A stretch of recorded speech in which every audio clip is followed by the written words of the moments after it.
On this episode of the Splendid Sports Podcast, I talk with RC of Sports Card Sellers, Inc.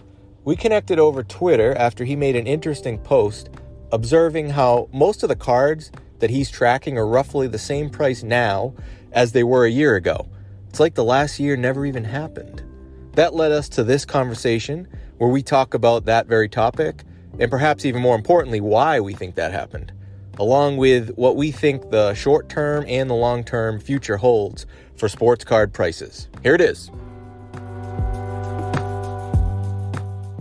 Sure. RC, the way I connected with you was actually through Twitter. I saw a post that you made. You're seeing prices back to like 2020 levels. Thank you for having me on. What I like to do is I like to go back and I like to kind of look at some cards that I'm interested in and kind of see how they've been performing. And what I noticed was that some of the cards that I looked at, for example, Bat Down Acuna, some early Trouts, Kobe, they are selling now for what they were selling for back in, say, November, December of last year. Okay. So as I was saying, it feels like the last, 12 months have never really happened, especially that rise in prices or what sold prices back in, February to April time frame. I've noticed that too. Now, before we get too deep into that, can you give me a little background on, your history in the hobby, what you're doing now? Oh, sure. Yeah. So history is probably very similar to a lot of your listeners. I collected cards as a kid, got out of it for when I got a little bit older, but, with the pandemic hitting, I had some time off. I'm a teacher by trade, so I had some time off there and I started looking at, how I could fill my time. And one of the things that really I gravitated towards was sports cards. I started jumping back in, buying, selling, and now I'm selling kind of as a side, job, hustle, as some people want to call it. And that's kind of where I'm at right now, How long have you had your eBay store for? Oh, I mean, I've had it technically since 2009, but I kind of sold off and on, and it was really over the last year and a half that I've really started putting a lot of cards in my store and taking that more seriously as, say, like a side business. Yeah, because I was looking at it. You have, it looks like primarily raw cards, right? Yeah, primarily raw. And it's actually funny, I was just talking to someone about that the other day, which was, I remember my friends would describe me as risk averse. I'm not the type of person that's going to jump in, and I'm very methodical. And, I was looking at, getting an account with PSA, and I just was like, it was like $250, and it was like $12 a card. And I'm sitting there thinking, oh my gosh, that's too much money. And, you look at it now and you're like, what were you thinking, Yeah. But, I would say that was probably around January of this year. And then boom, PSA shut down. So that wasn't really an option. And so what my mindset was, well, people, they're still going to want raw cards. What angle can I take that a lot of sellers aren't? And one thing, if you notice, one thing that I really focus on is serial numbered cards. So I go around and I dig and I dig and I dig, and I really try to find, those serial number cards of players that people, collectors are looking for. And that's what I primarily put in my eBay store. Where do you find the inventory to dig through? Where I'm from, which is here, Bakersfield, California, not a lot of card shows. Don't really get to make it down to LA very much, where, they have some card shows there. They've got Burbank sports cards. I don't really get a chance to make it down there. So primarily I shop online. I look around online, and some of the places that I look at, ComC, Beckett Marketplace, Sports Slots. Those are the big three that I really gravitate towards, and where I really find a lot of the my deals. I've had some pretty good luck lately with finding cards on ComC where, I've gotten a couple back that I bought off of ComC Raw, and they came back, with SGC grading as a 10. And I always thought, like, I know better now, but I thought when I kind of first get into it, I was thinking like, well, if it's a raw card, odds are, it's not graded for a reason. It's because it probably won't get a 9 or a 10. But what I found is that kind of like what you were saying, a lot of people don't play in the graded game because of where things are at right now. So a Right. lot of these cards that are out there for sale, they could be tens, and not to say they Absolutely. all will be, but Hmm. I've had some pretty good luck with that myself. Yeah, you're absolutely right. I mean, a lot of people, they are not in the grading game. They don't want to be in that game. Some of them are. I've found as through conversations with some of the sellers that I've purchased from, they're older, older than myself. They're maybe in their 50s, 60s, and that's just not the where they want to go with what they have. So they just want to sell it raw, get it sold, get it gone, and move on to the next thing. And that's kind of where the hobby's kind of always been, except for maybe the last, couple years, really. When you made that post, Hmm. you are seeing a lot of data, and you sent me actually some links that I'm going to put in the show notes Hmm. wherever this episode goes.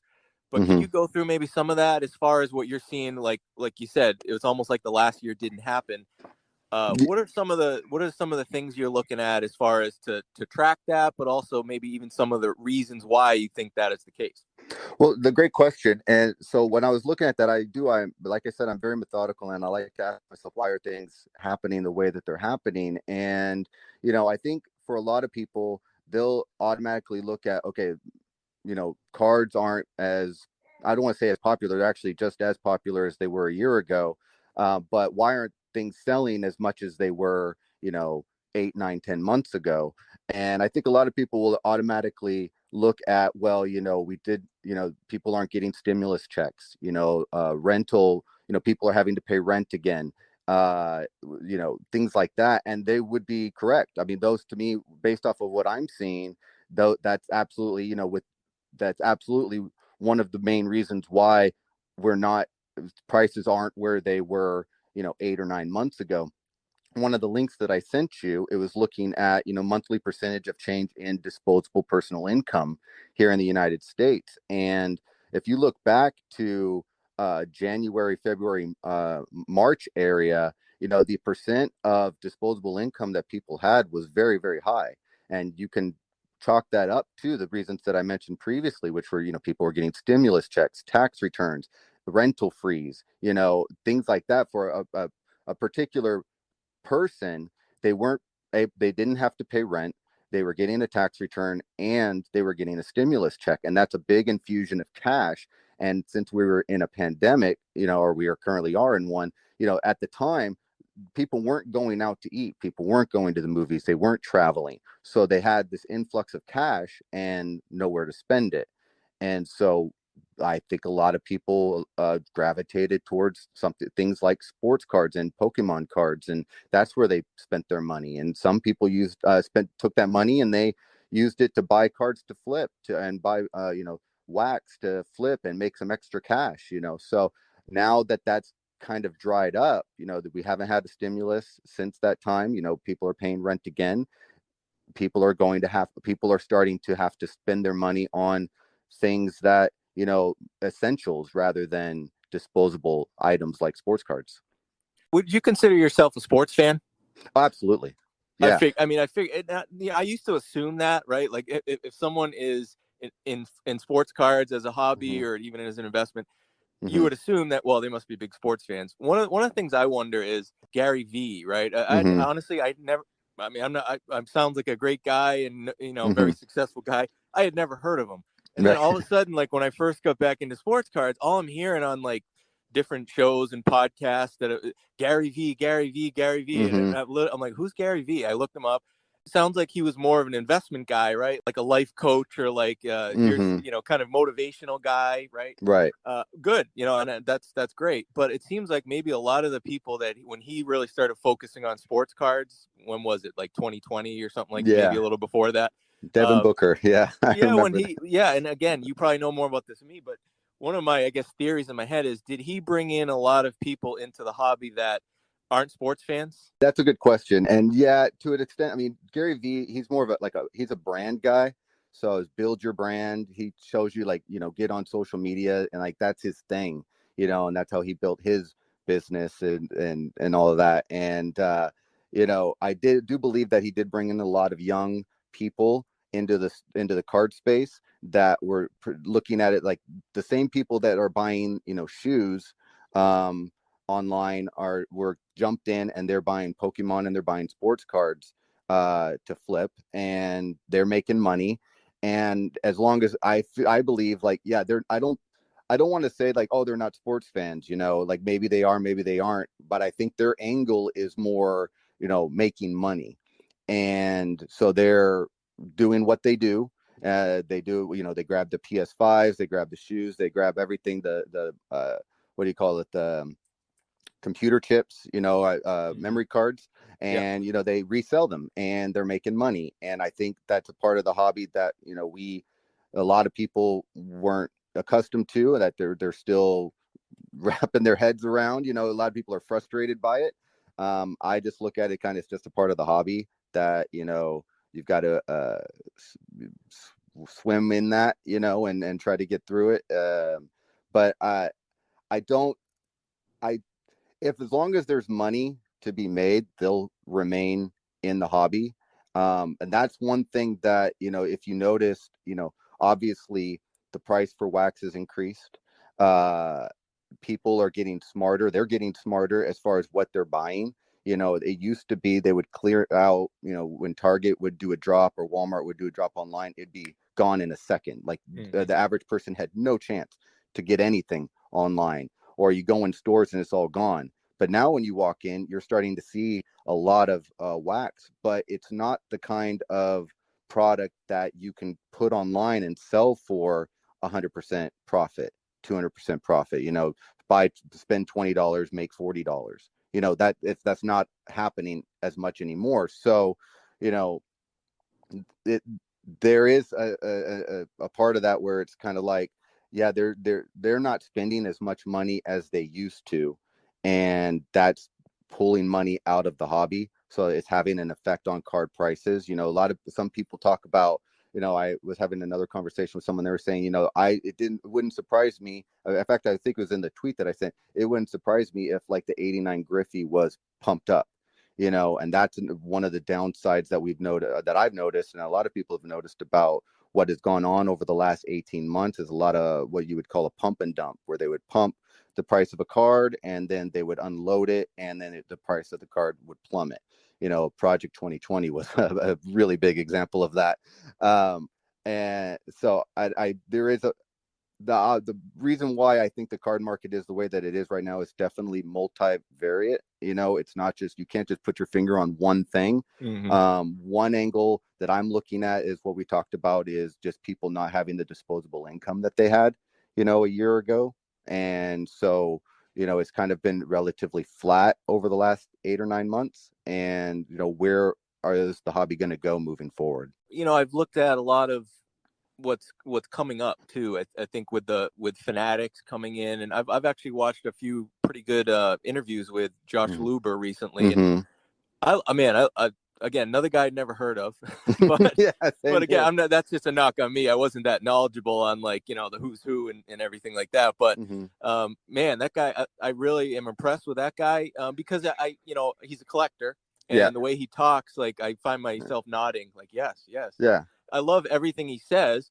One of the things that he is saying is he wants to try to, not just him, but his his company and everything. Yeah. They want to try to bring in like 3 times. So they want to try to triple the amount of people that are into sports cards. That's one of their goals. They don't know if they can do it, but that's the idea. Now, I'm a little more enthusiastic about that, because I feel like if Fanatics, has that mindset, that's going to be bringing in people most likely that are into sports, right? Like I think that like people who know Fanatics or whatever, they buy sports gear, sports, everything they sell.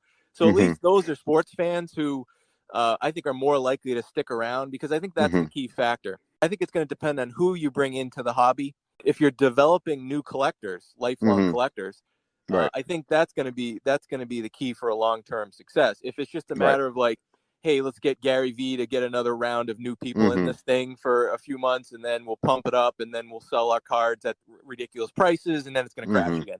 I hope that's not like what the plan is. I hope it's like, hey, let's get new collectors who love sports and love cards. That's what I'm hoping for, I guess. Yeah, and I agree with you. I mean, it has to come what Luber and Nat Turner and everybody what they're working towards. It has to start with the foundation of a love for sports cards and also a love for sports. It can't just be about making money, because it is that's it, there's it doesn't. I'm trying to think of the right word, but it doesn't feel authentic. One thing Hmm. I've noticed about Luber, I watched some interviews with him as well, and he does come across as very authentic, that he does care about the sports card market. And so I appreciate that. And moving forward, if we're talking about what sports cards are going to be 5 years from now, with basically Luber and Matt Turner, or Nat Turner, kind of running the show, with and then Fanatics running the show, where are sports cards going to be? I do feel a sense of optimism with that, because I've seen Nat Turner, and he doesn't he doesn't come across as look at me, and same with Luber. They don't come across as it's all about them. They very much feel like they are sports card collectors and aficionados first, and everything else kind of second. And so I like I said, I feel very optimistic about where we're headed, and I do. There's a lot of collectors, there's a lot of sellers out there. You'll see them on Twitter, you'll see them on Instagram, that are definitely doing a great job at promoting the love of the hobby. And then that's where I want to be, and that's where I want what my brand and what I'm doing. That's kind of where my head's at. I want to do what's best for the hobby. It's not just always about making money and moving it on to the next person. And it's not just always an investment thing. I think there's a lot of people, maybe not the majority, but there's a lot in Hmm. the hobby like me where I'm a collector, but Hmm. I also hope to make some money down the road from my cards. Do you Hmm. have a personal collection, or are I you are you simply a dealer? No, I have a personal collection. I'm an Atlanta Braves fan, so this year's been very good to me. Are good, and when I jump back in and say, technically, I mean, I jumped back in. I want to say around 2016 as just strictly a collector. One thing that I had in my mind that I really wanted to do, and I've been in the process of doing that, was collect one base card of every Braves player throughout the years that Topps ever produced. So you go back to 1961 all the way to today. Every base card of each player that played for the Braves that was released by Topps. And so I've been working on that, for about 5 years, 6 years now. And I'm doing very well with that. And then I also collect, Acuna, Freeman, Albies, different things like that. Very Braves centered. Not a big fan. I don't have a favorite team in other sports. As I like to tell people, it always feels like I'm cheating on my Braves, if I root for another team. So I'm very weird like that. But I'm strictly Braves, bobbleheads, cards, different things like that. Well, first off, congrats! What a season! Oh Another God, yeah. awesome year. Now, Yeah. so Braves, do you have any Hank Aaron cards? Absolutely, absolutely. I have right now. I have everything that a base card of his from 59 to 70. For when he retired. I don't have anything earlier, and I was in the process. But his cards have just exploded over the last couple of years. Not just with his unfortunate passing, but even before then, his cards were just crazy. I remember looking at some 58s, and they were, for a decent. I'm not like a mint guy. It's like if it's centered, that's good enough for me, kind of thing. As long as there's no paper loss and it's centered, I'm good. And so those types of cards you call what excellent condition kind of thing, they were running about $120 now. Good luck finding one under $200, and it multiplies as you go farther back, 57, 56. They're just so out of my price range. But one of the reasons why I started kind of doing the selling was to kind of help fund that. I like I said before, I'm a teacher. I don't make a ton of money. So how can I get those cards that I want, you know, without having to really blow out, my disposable income budget that I get every month, that I allot myself every month. One of the ways was to sell sports cards, and now it's just kind of growing into a more side business type of thing. I'm a Mickey Mantle collector. I also collect Nice. some Willie Mays. What I wonder is, I know obviously Mickey Mantle cards, let's just focus on him, and Hank Aaron is kind of Mm-hmm. in that same boat where they're all-time greats, Right. legends. And their values have definitely climbed in recent times here. Mm-hmm. But one of the things I wonder is where we're at time period now. If you think about like my dad saw Mickey Mantle play when he was a kid, Mm-hmm. and he relayed those stories to me. And he was pretty young. My Mm-hmm. dad's 70, 75, so he's in that age range where Mickey Mantle was the guy. Mickey Mm-hmm. Mantle was that, and he relayed that info to me when I was a kid, and that kind of caught on to me. But what Mm-hmm. I wonder is, like, if we flash forward, let's say another 20 years, right? Mm-hmm. The generation that really saw Mickey Mantle play and Willie Mays play, Mm-hmm. unfortunately, they're going to probably not be here, right? And Mm-hmm. Right. they're certainly not going to be that much involved in the sports card hobby. Right. Uh, Now, and the kids of those people, right, that maybe have that connection, do you think any of the lore is going to fade a little over time? Meaning, like with Hank Aaron, even with Willie Mays, Mickey Mantle. I know they're legends and they're Mm-hmm. all time greats, but like, do you think there's going to be any waning of that over? I'm talking like decades, a couple decades from now. What do you think? It's a great question. I believe that, yeah, in some respect, it will wane. You know, kids focus on the players of here and now, and they hear the stories and they can appreciate the stories, especially if it comes from a source that they respect, like fathers and uncles and brothers or what have you. So, when you heard the stories of Mickey Mantle, those, because they were coming from your dad, those meant something to you, and that you now have a respect for Mickey Mantle based off of what your father, the stories your father shared with you. And I believe, like, us, for me, I'm 42, my dad's 65. He was more of a football guy. I gravitated more towards baseball. But for me, the stories that I would tell my kids would be, Chipper Jones and Ken Griffey Jr. and Albert Pujols, and the greats that I saw, growing up. And then they'll have a respect for those players. But so it won't mean the same, obviously, for my kids as it does for me. Just like your father's love of Mickey Mantle, like you have a love for Mickey Mantle, but it's not exactly the same because, like you said, you didn't really get to see him play. You didn't really get to appreciate, when he played, and so over time that'll become lessened. Like, ask a kid today about Babe Ruth. They probably won't. Barely, I would say, a very small percentage would actually, like, oh my God, he was like the greatest player of all time. I don't think you'll get that argument now, um, compared to, say, when you were a kid or when your dad was a kid. Obviously, it doesn't really affect card prices so much. Go try to find a Babe Ruth card that's Yeah. affordable. But as when it comes to sports, yeah, over time it will happen. And one of the things that I really love about baseball is its love for statistics and looking at statistics and appreciating the statistics, where you don't really get that with football. You don't get that with basketball as much. So it kind of, it definitely connects the past with the present. And, there's, for those that are interested, they're going to find a lot of love and a lot of really cool things in the sport of, say, like baseball. To also football and basketball. I mean, I think you can really get a good, what's the right word? I can't think of the right word, but an appreciation for the past by taking the time and looking at what what former players did. Yeah, I think about it because you hear a lot of people say, like, oh, you can't go wrong with Mickey Mantle cards. They're Mm-hmm. always going to go up in value. And I know the 52 Mantle, I Mm-hmm. guarantee that's never, that's going to keep going up just because of Right. scarcity and Exactly. and people know that card. But like, what about like the 1956 Topps Mantle, right? Where it's a Mm-hmm. great card, even if you Mm-hmm. have it in like I have a pretty good grade in that card, in a Mm-hmm. PSA card. It's a beautiful card. I love it. But I'm wondering, like, and there's not a complete shortage of those, really. Like, there's Mm-hmm. not like there's enough of them. You can get one, right?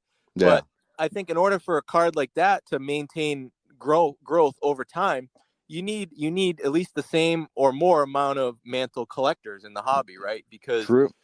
now, 20 years from now, are there going to be more Mantle collectors out there than there are right now? I mean, maybe, but it doesn't it doesn't seem like there'll probably be less Mantle collectors, I think, right? Well, yeah. Well, it becomes, as time goes on, the card becomes less about Mickey Mantle and more as more of a commodity.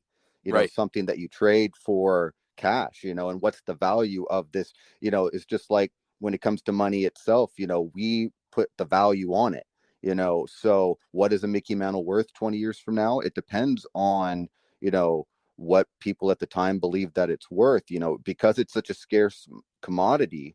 Uh, it's going to hold value, and it's probably going to increase in value just because of its rarity. And as long as the demand for that card is built in, just because it's transitioned from being just a sports card to an investment commodity. We talked a little about long term. What do you think Mm-hmm. as far as like short term?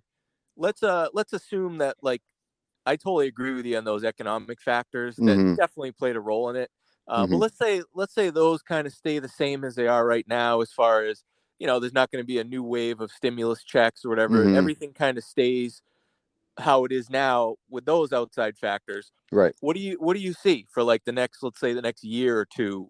Do you see prices continuing to go down or come back up a little, or do you think we'll ever reach like where things peaked out at in like February, something like that? Right. Great question. One of the things that I'm actually optimistic on is that over the last 4 or 5 months, even though despite, disposable income being relatively flat, obviously we could get into inflation, and the price of, goods are more expensive. So the, how much money you have to spend is now going more towards essentials than, because it's more expensive. That leaves you less money for disposable income. But one of the things that I'm optimistic about is that there is a lot of resistance as far as where the prices of cards are at. So, for example, I was looking up a Soto 2018 Soto US 300, a PSA 10s, and a year ago they're about $150, $160. Today you can get one for about $150 to $175, and that's been relatively consistent over the last 3 or 4 months, despite the fact that, we, like you said, we're not getting stimulus checks, despite the fact that people are paying the rent again, despite the fact that inflation is high, it's higher than that's higher than expected. That it's still holding strong at $150, $160. And I think that, to really try, it's kind of hard to make a guess on where the hobby is going to be in, a year or 2 years, because where the hobby goes is really tied to how is our economy doing. Will people have disposable income to spend on purchasing cards? For every person that is looking to buy a card to try to flip or to try to sell, there has to be someone on the other end willing to pay the money for that card to own. And if people are not, if they don't have that money, or if they're choosing to spend that money on different things, things are starting to kind of open up a little bit more. And one of the things I sent you was the consumer spending report. And one of the things that it was highlighting, that the disposable income that people have, they're starting to spend it more on travel, apparel, restaurants, things like that. I would assume movies as well. And so they're choosing to take that disposable income and put it towards things that they did before, things got shut down, before people had to stay home. Will we see things go back to where they were earlier this year? I feel like what happened earlier this year was a crescendo of different things coming together all at once, and it was kind of like a flash, point. And I don't foresee it going back there again, because it's like, when are we going to have a time where people are going to have a ton of extra cash in their pocket and nowhere to spend it? I Does that mean that, sports cards, the hobby, can't get higher, can't get better? I think it absolutely can, but not in the way that it was. I don't think so. It's going to have to be a new way for that to happen. You know what I mean? 100%. And I think a little prediction from me, no expert, but Mm-hmm. I think a good telltale as far as like short term, a telltale sign would be, I think, really over the next couple of months. January, February Mm-hmm. tend to see a little uptick. There's probably a bunch of reasons for that. But Mm-hmm. if we see, again, it's not going to be what it was last February, I don't think. Yeah. That we don't expect that. Like you said, Mm-hmm. there's just factors that are just like once in a generation, once in a lifetime things that happen that won't Yeah. happen again. But if we see some from where we are now, some creep up Mm-hmm. in the general market, let's say Mm-hmm. as we head into February, that would be a good sign. If we Yeah. don't, if we see things kind of either tread water or even go down a little bit more, Mm-hmm. that could be a sign that maybe there's still room to go before we hit like a bottom or whatever you want to call Right. it. So. Right. And I think I definitely agree with that. I think it kind of remains to be seen. You got to keep looking at where things are headed, over the next couple of months. To your point, you've got tax returns coming up, and you've got, Christmas money and different bonuses and, different things like that. So yeah, usually January, February is a really positive time for the hobby. I do expect things to probably get a little bit better over the next couple of months. To your point, I would like to see where things are going to go after that. you know um I, I'm optimistic, despite me saying, that, there's some uncertainty there. I am very optimistic as far as, collectors are smarter. The hobby has gotten smarter over the last 18 months, and I think there's a lot of great things that will come from that. And people are spending their money better than they did 18 months ago in this hobby. And I think that, there's going to be some pain for some people, especially people that leveraged, their money on base cards and graded base cards. I think that there's that part of the hobby there's going to be some suffering there, I think. But those that invested in rookies, especially parallels and numbers and autos and, things like that, I think the hobby is very strong and will remain very strong. And the one thing, no matter, like you had mentioned earlier about the people coming in, the Gary V effect, those people may come and go, but there's more people in this hobby than there were 2 years ago. And there will remain more people in this hobby, you know, as time goes on. So that's a positive net, and looking at a positive effect, and looking at guys like Luber and Nat Turner, and who feel like they're, you know, uh, they feel, uh, what's the right word? Real. They don't feel fake. They feel like, that, and they're jumping in and they're doing some things. And there's a lot of, and another thing, there's a lot of people investing a lot of money in this hobby right now, big money. And those people aren't investing money thinking that, things are going to fall off a cliff. They're optimistic, and they wouldn't be putting all this money towards the hobby if they didn't think that there was something there. So, I think people should, get, do your research, dig deep, like, and if you're going to buy cards to invest in, really do your research. Don't get caught up in what everybody else is doing. Just, trust yourself, and go from there. I was lucky enough that I've been kind of buying sports cards. I haven't been heavily involved like I am now into sports cards, but Mm-hmm. I've been buying cards, on eBay and so forth for years. So Mm-hmm. I was lucky in that fact. I didn't know no one knew this was going to happen. I certainly Right. didn't. But I was lucky enough that I've kind of, I guess you'd call it dollar cost average. Mm-hmm. Like they talk about with stocks, where ideally you want to consistently buy the same amount, like in the S&P 500 over time, because there's Right. going to be crashes and dips and whatever. But as Mm-hmm. long as you consistently buy the same amount for Mm-hmm. years, many, many years, you're gonna do very well. And I think the same can be said about sports cards. But the problem is a lot Agreed. of people, they started in January and February, right? So they came Yeah. in and they bought Mm-hmm. Kevin Durant rookies, and they bought James Harden, they bought Giannis, and they bought everyone under the sun. Mm-hmm. NBA was, I think, the biggest culprit of this because it was in full Yeah. swing at the time, and it was Mm-hmm. very popular. And I bought some of these cards myself, Kevin Durant rookie Same. cards that I thought, man, he's going to win the championship this year, and it's a short-term play. Yeah. And I had this epiphany, like, that's not me. I'm not that type. I'm a long-term guy, so Right. I put a quick stop to that. But I Mm-hmm. definitely, along with a lot of other people, I have cards right now in my collection that I don't think they're ever going to get back to the price I bought them at. Like, even if I waited, honestly, I could wait 20 years, right? Kevin Durant might win two or three more championships. He might win the MVP this season, but I still don't think his rookie cards that I bought will ever get to the prices that I bought him at. So what I'm thinking is, I'm not in a bad position like a lot of other people are, where they put maybe like most or all their hobby budget into those cards. So they're sitting there going, I can't buy anything new unless I sell these things. So maybe they're in a position now where over the next couple of months, they might just have to sell them for a loss and then start up in the market where it's at now, where prices are lower. And maybe you can get in on some things that will grow, and not just and take the approach now moving forward of, if I'm going to be a sports card buyer, then I should buy every month. I should be buying cards every month. And budget it out that way, rather than like, I'm going to make a big plunge, because you don't know historically where the market is. I think the key is invest in the players that you really believe in long term. And if you buy consistently, then I think you'll be all right.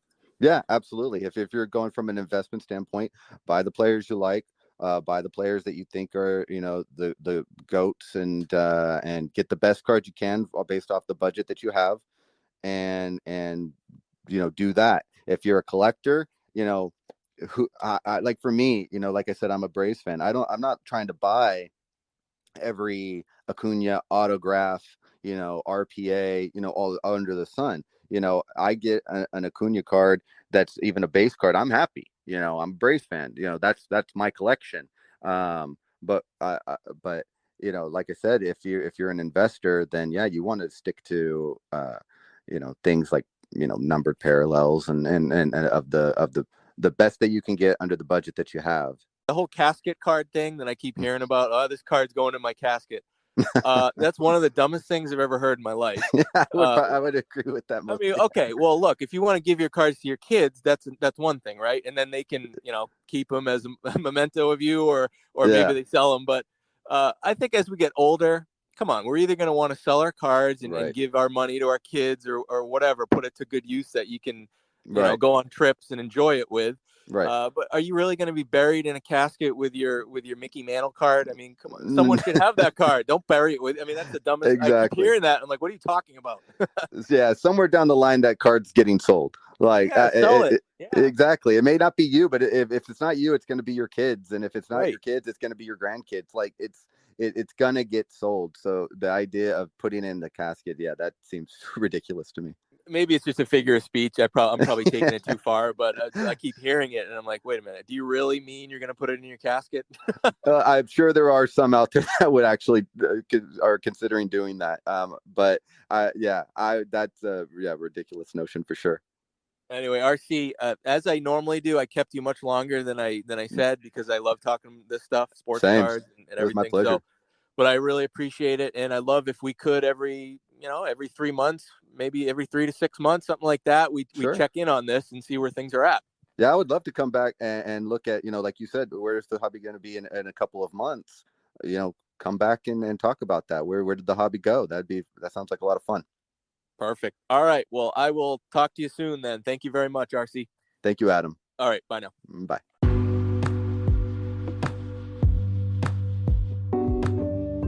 Well, I really enjoyed that chat with RC. He's a great guy to talk to, and I think we're both optimistic on the long-term future for the sports card market, but understanding what happened to prices over this last year and some possible reasons why, I think is important. You can find the links that RC provided to that economic data in this episode's show notes, wherever you listen, mostly YouTube, Apple, and Spotify, as well as the original Twitter post that he made.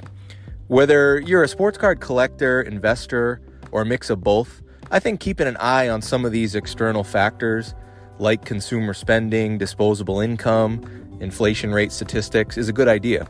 Even if you don't plan on selling any of your cards in the near future, you do probably plan on buying some more cards. So the more educated you can be on the factors that help drive prices up or down, the better decisions that you can make. Thanks again to RC from Sports Card Sellers Inc. Give him a follow on Twitter, visit his eBay store, and as he mentioned, his store specializes in selling serial numbered cards. So go check it out, get those cards that you need for your collection. Thanks for listening.